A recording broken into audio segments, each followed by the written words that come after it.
আউযু বিল্লাহি মিনাশ শাইতানির রাজিম। বিসমিল্লাহির রহমানির রহিম। আসসালামু আলা রাসূলিহিল কারীম। আসসালামু আলা আলিহি ওয়া সাহবিহি আজমাইন।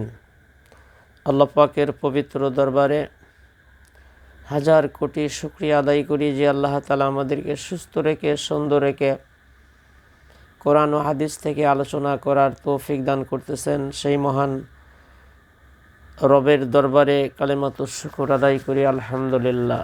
শত কোটি দরুদ ও সালাম নূরে মুজাসসাম সরকারে আলম আকিনাম তাজদারি মদিনা জনাবে মুহাম্মদুর রাসূলুল্লাহি সাল্লাল্লাহু আলাইহি সাল্লামের রওজা মোবারকে কলেজ আর সবটুকুন ভালোবাসা উজাড় করে দিয়ে অসংখ্য দরুদ ও সালাম সাল্লাল্লাহু আলাইহি সাল্লাম। প্রিয় মুসলমান ভাই বোনেরা এবং অন্য জাতি যারা আছেন সকলেরই আমি সুস্বাস্থ্য কামনা করি।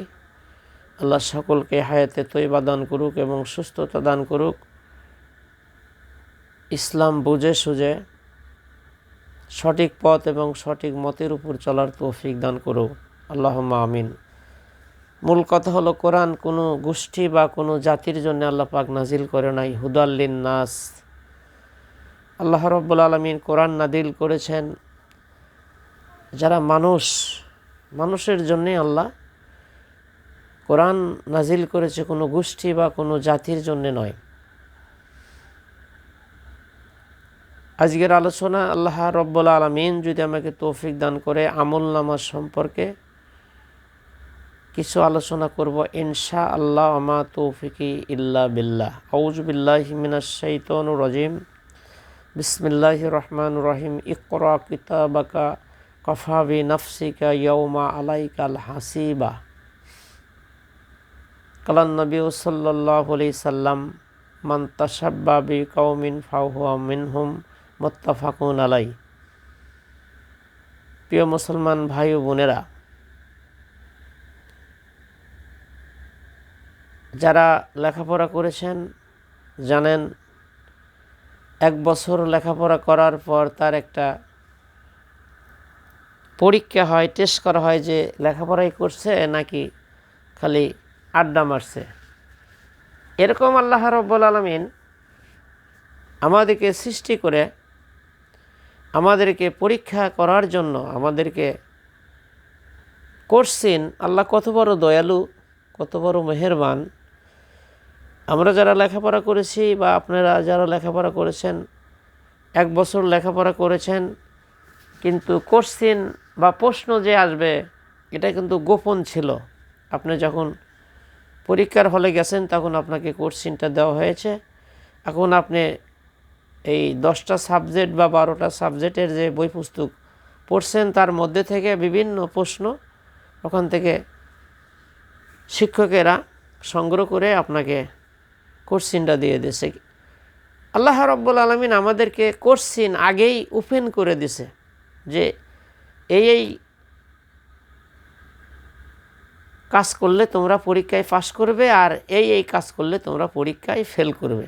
শুধু আল্লাহ রাব্বুল আলামিন এটা করেই ক্ষান্ত হন নাই। আমাদের দুই কাঁধে কেরাবিন ও কাতেবিন নামক দুইজন ফেরেশতা, সম্মানিত দুজন লেখক নির্ধারিত করেছেন, আপনার যখন সাবালেকা হয়ে যাবেন, আপনার উপর যখন নামাজ রোজা ফরজ হয়ে যাবে, শরীয়তের হুকুম আপনার উপর যখন ফরজ হয়ে যাবে, তখন থেকে এই সম্মানিত দুইজন ফেরেশতা লেখা শুরু করে দেবে। সুবহানাল্লাহ। এই আপনার 50, 60, 70, 80, 90, 100 বছরের হায়াতে আপনি কি করেছেন, আপনার জীবনের হিসাবটা কিয়ামতের ময়দানে পেশ করা হবে।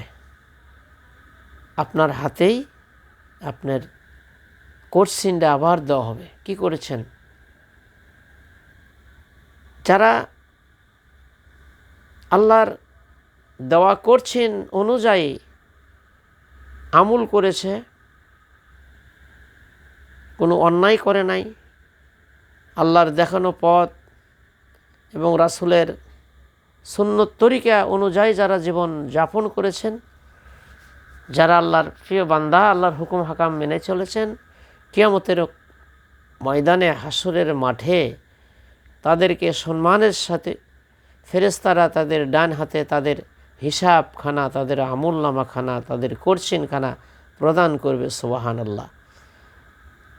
যাদের ডান হাতে আমলনামা প্রদান করা হবে তাদের খুশিতে অন্তর ভরে যাবে, তারা অত্যন্ত খুশি হবে। ফেরেশতারা তাদেরকে সম্মানের সহিত তাদেরকে নিয়ে আল্লাহর জান্নাতে প্রবেশ করাবে। সুবহানাল্লাহ। আর যারা আল্লাহর হুকুমকে অমান্য করেছে,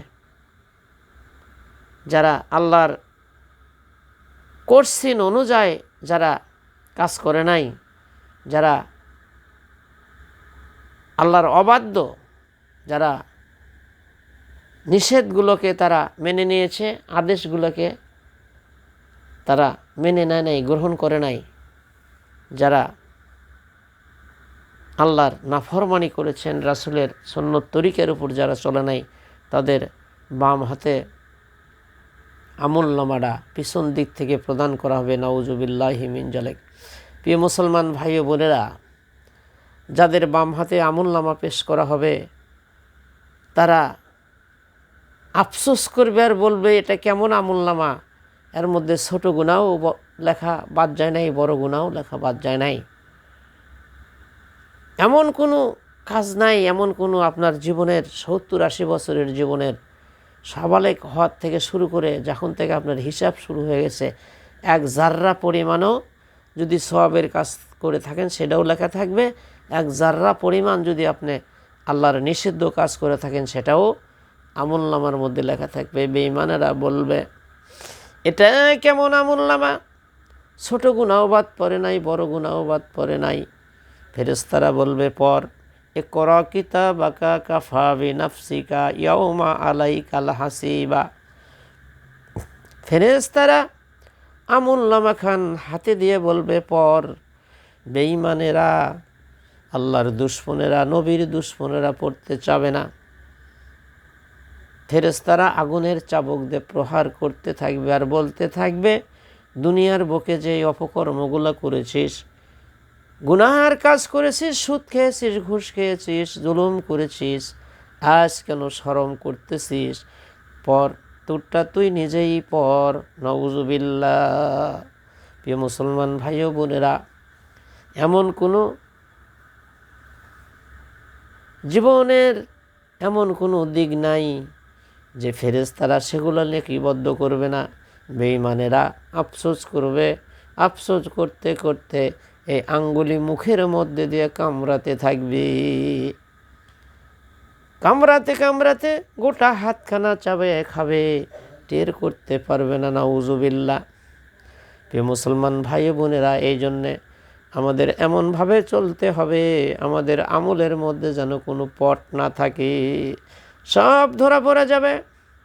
আপনি চাকরিজীবী ছিলেন, সরকার আপনাকে বেতন দিত, কিন্তু ওই বেতনে আপনার পেট ভরে নাই। আপনি মানুষের উপর জুলুম করেছেন, মানুষের উপর মানুষকে হয়রানি করে আপনি ঘুষ খেয়েছেন, এটা মনে হয় লেখা থাকবে না। ফেরেশতারা মনে হয় শরমে লিখবে না, সেটাও কিন্তু লেখা থাকবে। কিয়ামতের ময়দানে সবগুলো প্রকাশ হয়ে যাবে, আল্লাহ সব প্রকাশ করে যাবে কে কি করছে।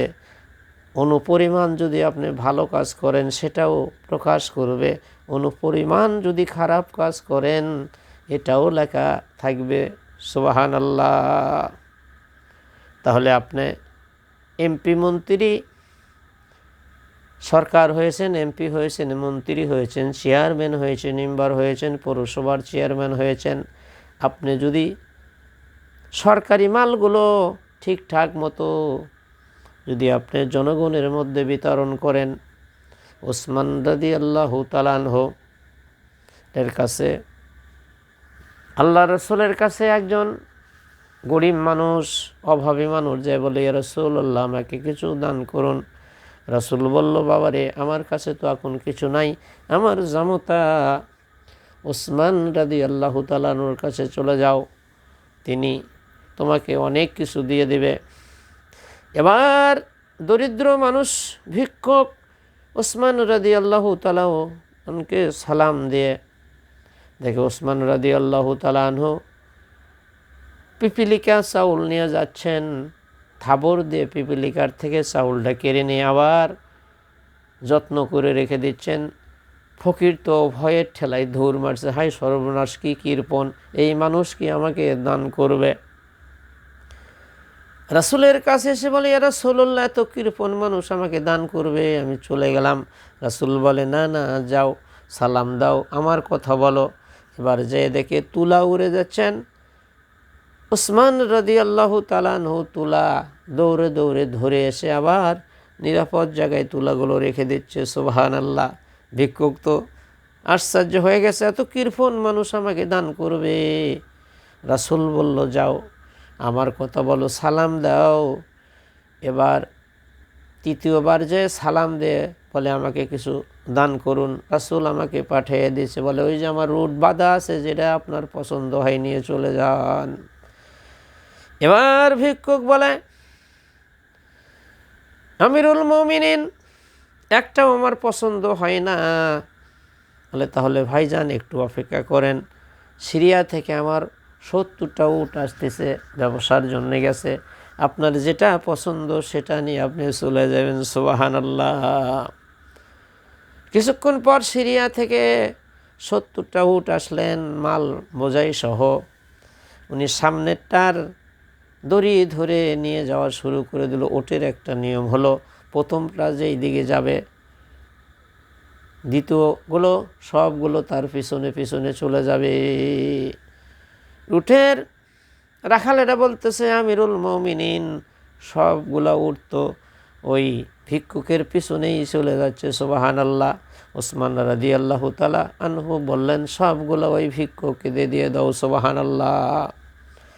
রাসূলের কাছে যে বলি, ইয়া রাসূলুল্লাহ, বুঝতে পারলাম না যে লোকটা পিপিলিকার চাউল নিয়ে যায়, থাবর দিয়ে চাউলটা নিরাপদ স্থানে রেখে দেয়, তুলা উড়ে যায়, তুলাটা নিয়ে এসে নিরাপদ জায়গায় রেখে দেয়, এত কৃপণ মানুষ এতগুলো আমাকে দান করলো। সুবহানাল্লাহ।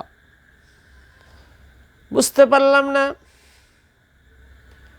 আল্লাহ রাসূল সাল্লাল্লাহু আলাইহি সাল্লামের জামাতা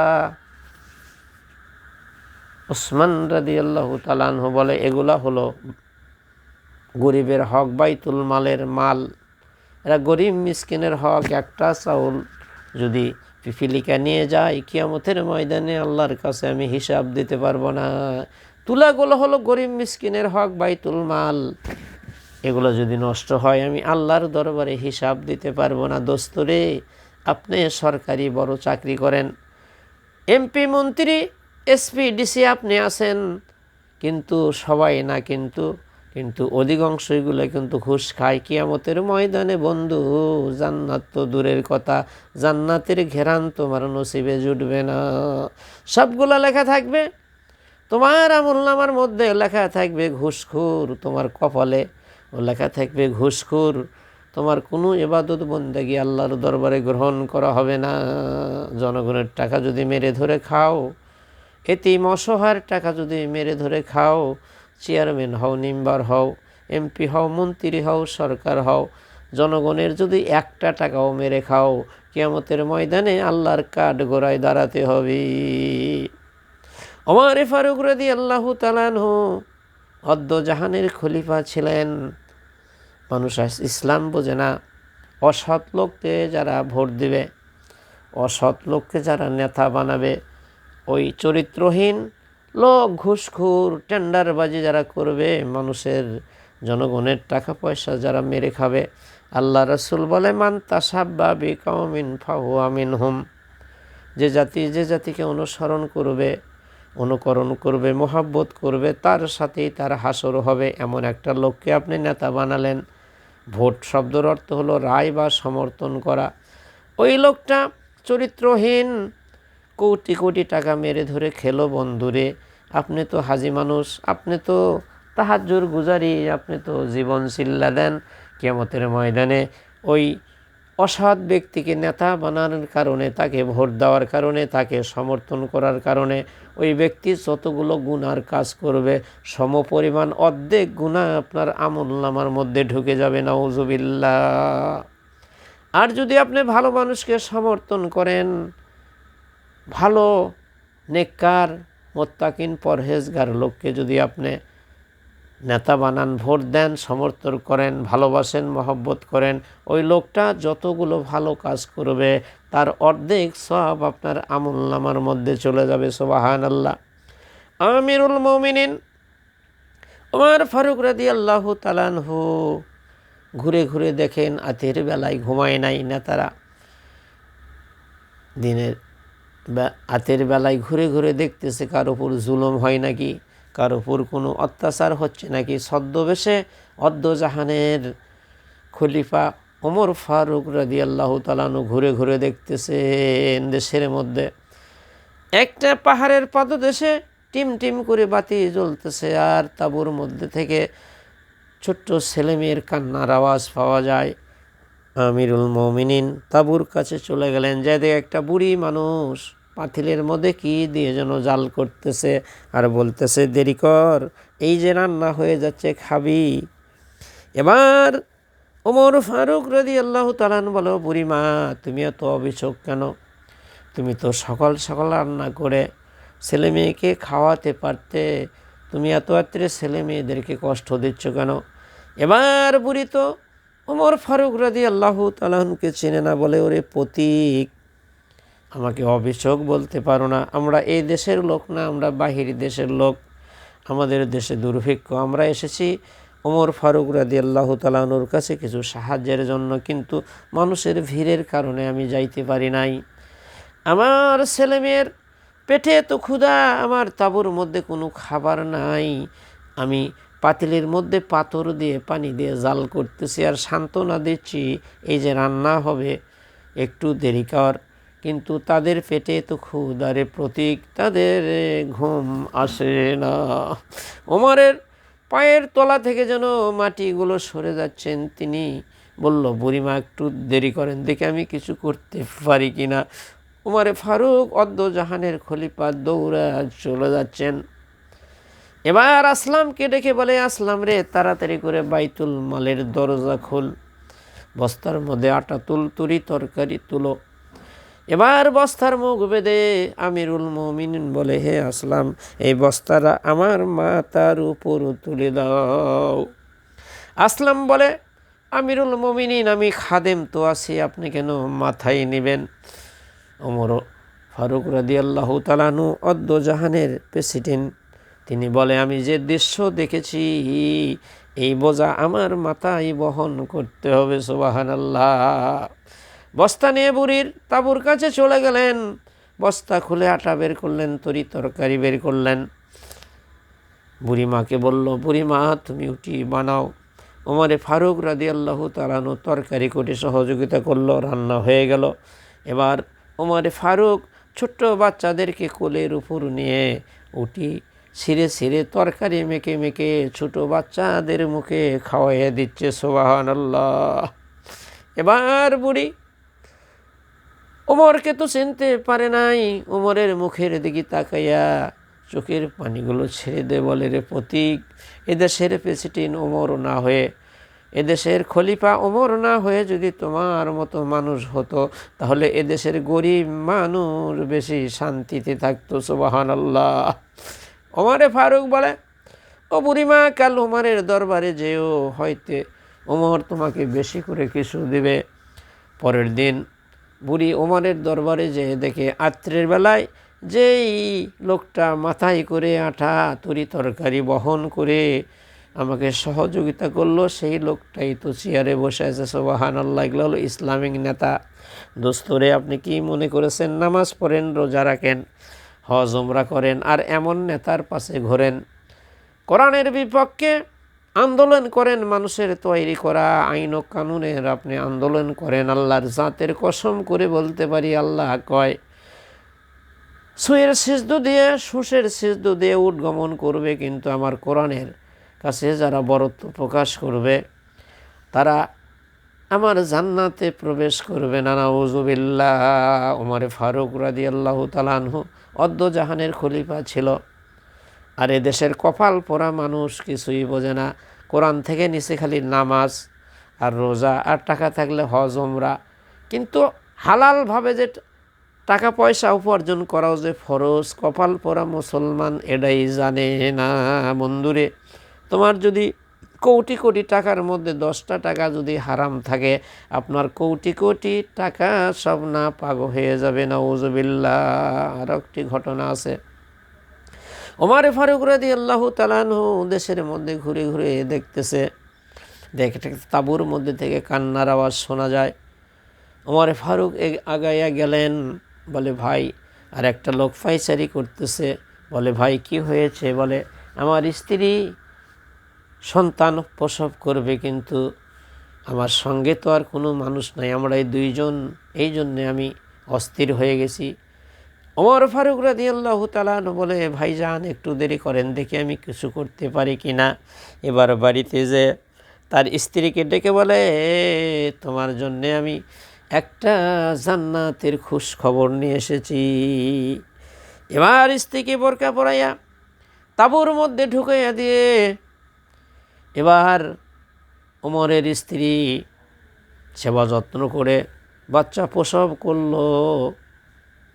এবার তাঁবুর মধ্যে থেকে বলতেছে, আমিরুল মুমিনিন, আপনার বন্ধুকে বলেন আপনার বন্ধুর একটা সন্তান হয়েছে। সুবহানাল্লাহ। লোকটা চমকাই উঠছে। আমিরুল মুমিনিন, অদ্দজাহানের খলিফা, দেখেন তার চরিত্র। আর নেতা, হাই রে নেতার চরিত্র, নেতার সাথে অনেক চামচা থাকে, তার গরম দেখলে তো চামচাটাই তোমারে ধরে খেয়ে শেষ করে দেয়। টেন্ডারবাজি, চাঁদাবাজি করতেছে, জনগণের কোটি কোটি টাকা মেরে ধরে খেয়ে বিদেশ বাড়ি করতেছে, লক্ষ লক্ষ টাকা ব্যাংক ব্যালেন্স করতেছে। এদেরকে যারা সমর্থন করবে, এদেরকে যারা নেতা বানাবে, এদেরকে যারা ভোট দেবে, রায় দেবে, আল্লাহর জাতর কসম করে বলতে পারি, তুমি তাহাজ্জুদ গুজারি হতে পারো, 1 কোটি বার হজ করতে পারো, উহুদ পাহাড়ের মতো তুমি আমল করতে পারো, কিয়ামতের ময়দানে ওই ব্যক্তি যে তোমার ভোটের কারণে, তোমার রায়ের কারণে, সে যে জনগণের টাকা পয়সা মেরে ধরে খেলো, সে মানুষের উপর জুলুম করলো, অত্যাচার করলো, যতগুলো অপরাধ করবে রে বন্ধু, সম পরিমাণ গুনাহ তোমার আমল নামার মধ্যে ঢুকে যাবে। নাউজুবিল্লাহ। খলপার বেড়ার মধ্যে যে তুমি কোরআনের পক্ষে সেল দিয়েছিলে না, মানুষের তৈরি করা জাহিলিয়াতের পক্ষে লম্পট বদমাইশকে তুমি সেল মেরেছিলা, কিয়ামতের ময়দানে তোমার আমল নামার মধ্যে সেটাও লেখা থাকবে। সুবহানাল্লাহ। কিয়ামতের ময়দানে ফেরেশতারা বলবে, ইকরা কিতাবাকা কাফা বিনাফসিকা ইয়াউমা আলাইকাল হাসিবা। আল্লাহর যারা প্রেমিক, আল্লাহর কোরআন অনুযায়ী যারা জীবন যাপন করেছে, রাসূলের সুন্নত তরিকা অনুযায়ী যারা পারিবারিক জীবন, অর্থনৈতিক জীবন, রাষ্ট্র জীবন, সব ক্ষেত্রে যারা কোরআন হাদিসকে ফলো করে চলেছেন, কোরআনের আইন জমিনে প্রতিষ্ঠিত করার জন্য যারা চেষ্টা সাধনা করেছে সারাটা জীবন, তারা তাদের ডান হাতে আল্লাহ আর ফেরেশতারা আমল নামা দিয়ে তাদেরকে সম্বর্ধনা জানাবে, তাদেরকে সম্মানের সহিত ওয়েলকাম করতে করতে আল্লাহর জান্নাতে প্রবেশ করাইয়া দেবে। সুবহানাল্লাহ। আর যারা বেঈমান, যারা নাফরমান, আল্লাহর দুশ্মন, রাসূলের দুশ্মন, রাসূলের সুন্নত তরিকা অনুযায়ী যারা চলে নাই, কোরআন মোতাবেক যারা জীবনযাপন করে নাই, ওই বেঈমানদের পিছন দিক থেকে বাম হাতে আমল নামা দেবে। নাউজুবিল্লাহ। আমল নামা দেখে বেঈমানেরা বলবে, হাই রে আমল নামা, ছোট গুনাও তো বাদ পড়ে নাই, বড় গুনাও বাদ পড়ে নাই। তারা আঙ্গুলি মুখের মধ্যে দিয়ে কামড়াতে থাকবে, কামড়াতে কামড়াতে গোটা হাত চাবায়া খাবে, তারা টের করতে পারবে না। নাউজুবিল্লাহ। এই জন্যে আসেন, কোরআন কারু বাপ দাদার না, কোরআন কারু দলের না, কোরআন কোনো দলের না, কোনো গোষ্ঠীর না, বলতে পারবে না। কোরআন মুসলমানের জন্য আল্লাহ নাজিল করেছে, হুদাল লিন্নাস। কোরআনের আর একটি নাম হলো ফুরকান। ফুরকান শব্দের অর্থ হলো সত্য মিথ্যাকে পার্থক্য করে দেবে কোরআন। এমন কোনো বিষয় নাই যে আল্লাহ তাআলা কোরআনুল কারিমের মধ্যে তা মানুষের কল্যাণের জন্য দেয় নাই। আপনি শুধু কোরআন থেকে নিছেন নামাজ, আর নিছেন রোজা, আর নিছেন টাকা থাকলে হজ ওমরা, আর মানুষের তৈরি করা আইন কানুন মানতেছেন। 1 কোটি বার হজ করলেও আপনি জান্নাতের ঘেরান পাবেন না, কারণ গোটা কোরআন আপনাকে মেনে চলতে হবে। আল্লাহ রব্বুল আলামিন কোরআনুল কারিমের মধ্যে বলে, আমি যে নাজিল করেছি কোরআন, সূরা মায়েদা আল্লাহ রাব্বুল আলামিন বলেন, আমি যে নাজিল করলাম কোরআন, এই কোরআন দিয়ে যারা ফয়সালা করে না তারা হলো কাফের, এই কোরআন দিয়ে যারা ফয়সালা করবে না তারা হলো জালিম, আর এই কোরআন দিয়ে যারা ফয়সালা করে না তারা হলো ফাসিক, নাউজুবিল্লাহ। তাহলে আপনি যদি নামাজ পড়েন, রোজা করেন, হজ করেন, জুব্বা পাগড়ি আছে, কিন্তু আপনি যদি মানুষের তৈরি করা আইন কানুন, ব্রিটিশের আইন প্রতিষ্ঠিত করার জন্য যদি আন্দোলন করেন, এরকম চরিত্রহীনতার পিছনে যদি আপনি ঘোরাঘুরি করেন, যাদের সিলেবাসের মধ্যে তারা ক্ষমতায় গেলে কোরআন দিয়ে বিচার করবে না, এরকম দল যদি আপনি করেন, আল্লাহর জাতের কসম করে বলতে পারি, আল্লাহ কয় সুয়ের সিদ্ধু দেয়া উট গমন করবে, কিন্তু কোরআনের সাথে যারা বরত্ব প্রকাশ করবে তারা আমার জান্নাতে প্রবেশ করবে না, নাউজুবিল্লাহ। তাহলে কোরআন মানলে গোটাগুটি মানতে হবে, কোরআন কারো দলের না, কোরআন কোনো গোষ্ঠীর না, কোরআন হলো হুদাল লিন্নাস, কোরআনের অপর নাম হলো ফুরকান। আল্লাহ পাক মানুষের কল্যাণের জন্য রান্নাঘর থেকে শুরু করে পারিবারিক জীবন, অর্থনৈতিক জীবন, সামাজিক জীবন, যত দিক আছে আল্লাহ কোরআনের মধ্যে সব ওপেন করে দিয়েছে। সুবহানাল্লাহ। চুরি করলে কি করবে, জেনা করলে কি করবে, মানুষের উপর জুলুম করলে কি বিচার হবে, সব কোরআনের মধ্যে লেখা আছে। কিন্তু যারা বদমাইশ, যারা লম্পট, তারা কোরআনের আইন হোক এটা কিন্তু তারা চায় না। রাসূল সাল্লাল্লাহু আলাইহি সাল্লাম কোরআনের আইন প্রতিষ্ঠা করতে গিয়ে তিনটা শক্তি রাসূলকে বাধা দিয়েছিলেন। এক নম্বর শক্তি হলো রাষ্ট্র শক্তি, আবু জেহেল কিন্তু বাধা দিয়েছিল। দুই নম্বর যারা ধর্মের নামে ব্যবসা করত, যারা ধর্মীয় ব্যবসা করত, পেট পূজা করত। আর তিন নম্বরে হলো যারা পুঁজিবাদী অনেক টাকার মালিক ছিল, জাকাত দেওয়া লাগবে, তারা কিন্তু রাসূলকে তিনটা শক্তি বাধা দিয়েছিল। এক নম্বর হলো রাষ্ট্রীয় শক্তি, দুই নম্বর হলো ধর্মের নামে যারা ব্যবসা করে, তিন নম্বর হলো পুঁজিবাদী। এই তিনটা শক্তি রাসূলকে বাধা দিয়েছিল, নাউজুবিল্লাহ। তাহলে কোরআন কিয়ামতের ময়দানে আবার কোরআন আপনার পক্ষে অথবা বিপক্ষে সাক্ষী দিবে। প্রিয় মুসলমান ভাই বোনেরা, আমার আলোচনার দিক হলো যারা বেঈমান হবে তাদের বাম হাতে আমলনামা যাবে, তার জীবনের 60, 70, 80, 100 বছরের জীবন যা করছে সব লেখা থাকবে। আপনি সুদ খাচ্ছেন, ঘুষ খাচ্ছেন, মানুষের উপর জুলুম করছেন, এতিম মিসকিনের মেম্বার, চেয়ারম্যান, এমপি, মন্ত্রী যেটাই হন, আপনি যত অপকর্ম করেছেন সব লেখা থাকবে। আর এগুলার হিসাব না দেওয়া পর্যন্ত আপনি এক পাও আগাতে পারবেন না। আপনাকে আল্লাহ উবুত করে জাহান্নামে নিক্ষেপ করে দেবে। যারা মানুষের টাকা পয়সা মেরে ধরে খাবে, যারা চাকরি করে, সবাই না কিন্তু অধিকাংশই যারা ঘুষ খায়, মানে ঘুষ না দিলে কাগজ লড়ে না, টেবিল থেকে ওই টেবিলে যায় না, এদের কোনো ইবাদত বন্দেগি, নামাজ, রোজা, হজ, যাকাত, জিকির, ফিকির উহুদ পাহাড়ের মতো যদি আমল করে, একটাও আল্লাহর দরবারে গ্রহণ করা হবে না। আর যারা কোরআনের আইন দিয়ে বিচার হোক, কোরআনের আইন দিয়ে সব কিছুই চলুক, এই চিন্তা ভাবনা যার মাথার মধ্যে না আছে, এই তো মুসলমানই না, এই কাফেরের চেয়েও নিকৃষ্ট। যার মাথার মধ্যে এই চিন্তা ভাবনা নাই যে কোরআনের আইন দিয়ে সব চলুক, এই চিন্তা ভাবনা যার মাথার মধ্যে না থাকবে, সে তার নামাজ, রোজা, হজ, যাকাত, জিকির, ফিকির কোনোটাই আল্লাহর দরবারে গ্রহণ হবে না। তাহলে তিনটা শক্তি রাসূলকে বাধা দিয়েছিলেন। একটা হলো আবু জেহেল বলেছিল, ভাতিজা তুমি নামাজ পড়ো, রোজা করো, মসজিদের মধ্যে বসে থাকো, কিন্তু আমি রাষ্ট্র চালাই, কিন্তু রাসূল মেনে নাই। আর যারা ধর্মের নামে ব্যবসা করে, এই যে মাজার টাজার বানাইয়া কিখন ধর্মীয় যারা ব্যবসা করে, তারা রাসূলকে বাধা দিয়েছিলেন। আর যারা পুঁজিবাদী, জাকাত দিতে হবে, এরা কিন্তু এই কোরআনের আইন প্রতিষ্ঠিত হোক এটা কিন্তু এরা চায় না। এই জন্যে আসেন প্রিয় মুসলমান ভাই বোনেরা, যে যেখানে আছেন, আমি যতটুকুন আমার কোরআন হাদিসের গবেষণা, আল্লাহর জাতের কসম করে বলতে পারি, শুধু নামাজ পড়ে, শুধু রোজা রাখে, শুধু হজ করে, উমরা করে, আর কিছু আমল করে কখনো আপনি আল্লাহর নৈকট্য লাভ করতে পারবেন না। মানলে গোটা কোরআনই আপনাকে মানতে হবে। আপনার কোরআনের মধ্যে যত যা আছে সব আপনাকে মেনে নিতে হবে।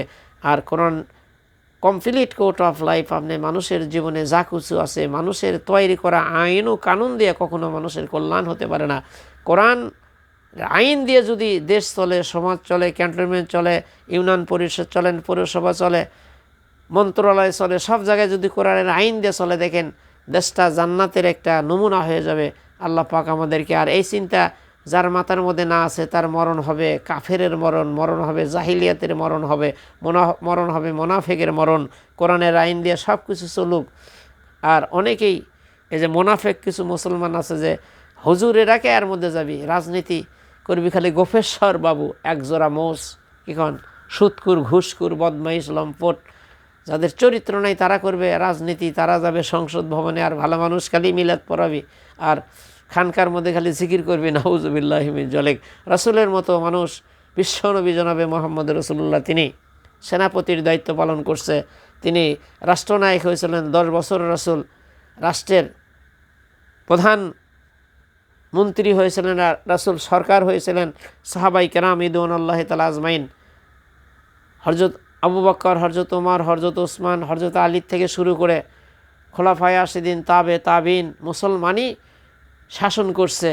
তারপরে মুসলমানের যখন অধঃপতন এসে গেল, তখন ব্রিটিশেরা এমন একটা আইন মুসলমানের মধ্যে ঢুকাই দিয়ে গেল, কোরআন হাদিস বাদ দিয়ে, কি বলেন, মানুষ একদম নিম্নে চলে গেছে। আর মুসলমানকে ঘায়েল করার জন্য খ্রিস্টানদের মধ্যে থেকে অনেক আলেম ওলামায় তারা শিখেছিল, এলেম শিখেছিল, শিখে তারা বিভিন্ন মুসলমানদেরকে ঘায়েল করার জন্য তারা বিভিন্ন মাদ্রাসায় শিক্ষকতা করছে, যে মুসলমান যাতে না জাগতে পারে, তারা যান খালি কোরআন চুমা খায় আর কোরআন খতম দেয় আর দাওয়াত খায়, এই কাজ যান করে, তারা যেন কোরআন দিয়ে শাসন না করতে পারে, কোরআনের আন্দোলন যাতে না করে। প্রিয় মুসলমান ভাই বোনেরা, এগুলো দতমাল ভরে যে কোরআন হলো সবার জন্য, কোনো দলের বা কোনো গোষ্ঠীর না। আমরা আল্লাহ পাক আমাদেরকে সৃষ্টি করেছে, আল্লাহ আমাদের জীবন চলার জন্যে গাইড বুক হিসেবে কোরআন দিয়েছেন, রাসূলের সুন্নাহ, কোরআন দিয়ে আমরা জীবনের সকল কিছু মেনে চলব। আল্লাহ পাক আমাদের তৌফিক দান করুক। আসসালামু আলাইকুম ওয়া রাহমাতুল্লাহ।